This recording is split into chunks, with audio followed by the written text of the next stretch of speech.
here we are explaining what section 139 subsection 2, which is stating that if you are appointing an auditor as individual, he shall not hold the office of auditor for a period of more than 5 years, and if he appointed a firm as the auditor, they shall not hold the office of auditor for a term exceeding 10 years, and if they already expired their term, they shall not be eligible for reappointment for a further period of 5 years, which is known as what cooling off period.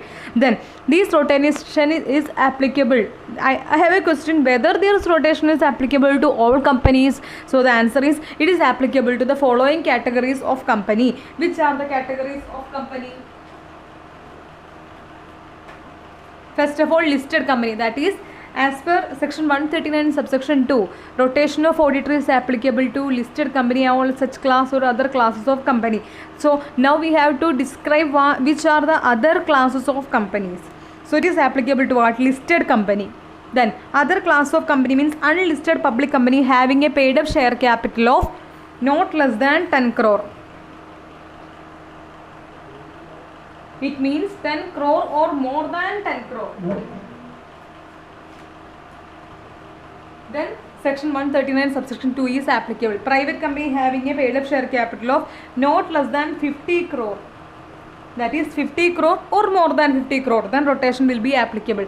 Then other cases. In other cases where the paid up share capital condition is not satisfied by the company, it can be either a public company or it can be either a private company, but the paid up share capital is less than the 10 crore or 50 crore, but having loan from bank or public financial institution or public deposit,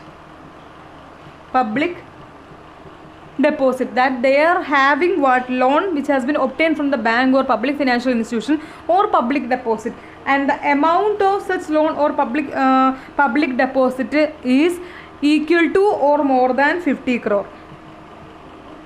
So if it is equal to or more than 50 crore, then 139 subsection 2 rotation is applicable.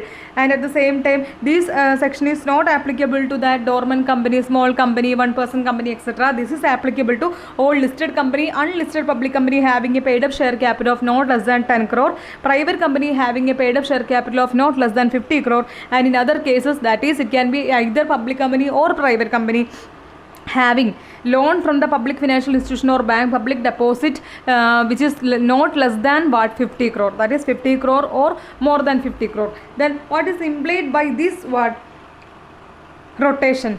We have already told that an auditor, he can be an individual or a firm. If their term of 5 year or 10 year is elapsed, they are not eligible to appoint as an auditor of the same company for a further period of 5 years. This is known as the cooling period. Now I am going to explain the various cases with respect of the same.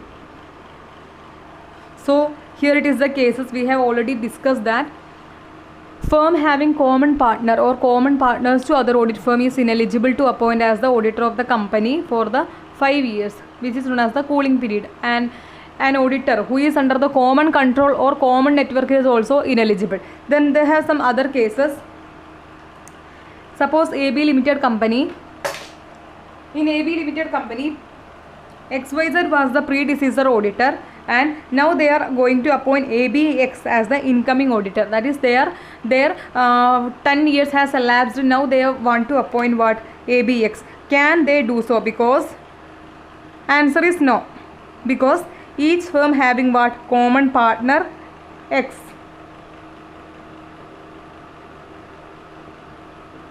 Common partner.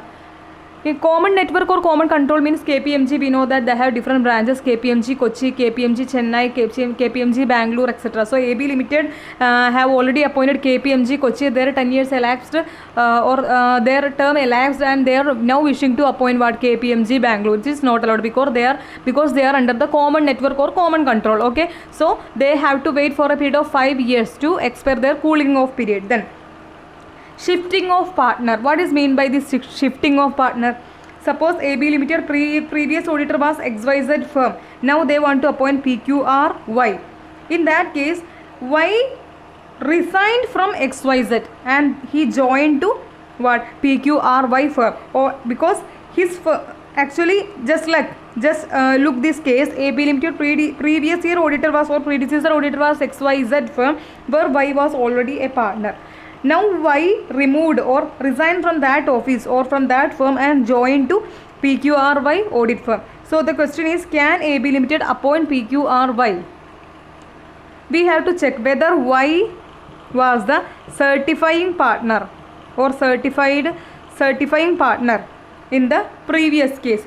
That is, whether he signed in the financial statement or audit report, etc. If he was the same person, then he shall not be eligible, or the firm is not eligible to appoint as the auditor. Then if Y was not a certifying partner, then PQRY can be appointed. So just we have to determine whether as on the date of appointment having common partner. As on the date of appointment. Suppose AB Limited appointed LMN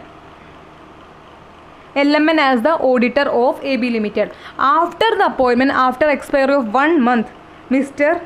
X joined LMN firm. So can LMN firm is disqualified to be appointed as the auditor of AB Limited after, that is subsequent to the appointment, a common partner who or a partner who was the auditor or partner of the previous audit firm joined LMN firm. In that case, it is not applicable. That is, LMN firm is qualified to be appointed as the auditor of AB Limited, because we have to check as on the date of appointment having common partner or not. In this case, LMN was appointed before joining or admission of X. So in that case, LMN is not disqualified. I hope you have cleared this section 139 subsection 2, which is stated that no listed company or other class or classes of company shall appoint individual as an auditor for a term exceeding 5 years and firm as an auditor for a term exceeding 10 years. Then if individual or firm whose term of 10 year or 5 year is elapsed in the company during the immediate preceding financial year is not eligible to be appointed as the auditor for a period of 5 years, then these provisions are applicable to public company having a paid up share, unlisted public, all listed company, unlisted public company having a paid up share capital of not less than 10 crore, private company having a paid up share capital of not less than 50 crore, and other cases it can be either private company or public company having public deposit or loan from bank or financial institution not less than 50 crore. Then now we discussed with respect of where a company is making the appointment of auditor, they have to determine whether the firm is having common partner as on the date of appointment. If that is not existing, then they make the appointment. Then an auditor whose term of 5 years is not elapsed or firm whose 10 years is elapsed is not eligible to further reappointment for a period of 5 years, which is known as the cooling period, and an auditor under the common network and common control is also not eligible. Okay, so this is what section 139 subsection 2.